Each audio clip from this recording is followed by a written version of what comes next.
Hey everybody, great to have you joining me here today. So I'm here with Kobe, a fine young man, and also our youth pastor. And so I want to talk to you about the Bridge of Honor today.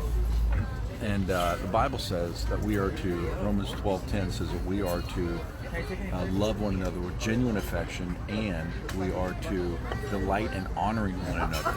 And so you and I were created with honor, by honor, for honor by God. It says we were crowned with honor at the in Romans chapter 8 when we were first created. That's why when you're dishonored, you feel it so deeply. It cuts to the core of who you are. We dishonor each other in so many different ways, in word, in action, in attitude. And we can dishonor each other based on cultural differences or racial differences, socioeconomic differences, educational differences, gender differences. But I want to talk about how we dishonor one another generationally. It seems like since the beginning of time, every generation dishonors the one that came before or the one that came after it. And I don't know if it's pride or fear or what it might be, stubbornness, but it's such a travesty because God has designed every generation to be able to transfer what they bring to the table to the other generation. You know, when you honor somebody, what you're saying is who you are and what you bring to the table is valuable. And so I'm here today with Kobe, an awesome young man. He's our youth pastor as well. And so Kobe, I want to talk to you about honoring and dishonoring generations. And so what would you say is a way that the two generations, like Kobe and I, we honor each other? You know, I've been married 25 years, for example. He's been married almost one. And so I have some things, you know, that I might be able to transfer to him if he's willing to listen and receive. But you know what he helps me with? He helps me understand the next generation. And I've got 4 teenagers in the house, and I whiff it, man. But he teaches. He comes to my house sometimes and he says, "Hey, John, I think you didn't pick up on something there. You know, sometimes I miss it."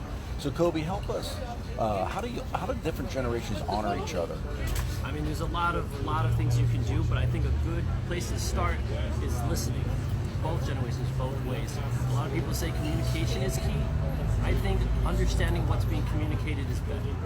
So if you're sitting down with your son or daughter, try listening to them first, listening to where they're coming from, what their experiences are, because then you have an opportunity to bring the Bible to them and make it relevant. Your experiences that you're sharing to the younger generation can only go so far. When you bring their reality and make the Bible relevant, when you put that together, you create an experience for them that no one's going to be able to take away. And it brings a stronger bond between them and God, and them and you. It brings an opportunity to start communication. When you start listening to them, they feel like, wow, I have something to say, and they're listening to me. I respect that. Yeah. But that goes both ways for you youth out there, for all one of you watching this on Facebook. You have to realize you got to listen to your parents. Know that they know something. Respect them, hear them out, honor them as much as you can, because that's only going to send you to a higher place of success and a higher place of living. That was so good, Kobe. Yeah, you know, I was just, I'm going to close with this. I was telling Bella yesterday, my 19-year-old, I said, man, I wish I could live my 20s again with the wisdom of my 50s. You know, I can't do that. But for those of you that are under 40, under 30, under 20, you can. And it's by honoring the next generation and listening to them, and you will be set up for success much faster and much deeper. And so, anyway, honor one another. That's what the Bible says, to love each other with genuine affection and honor one another. Delight in honoring one another. Honor's the bridge that transfers the goods from one person to another, or to one people group to another, or from one generation to another. All right, we're going to finish our lunch. Love you guys. See you tomorrow.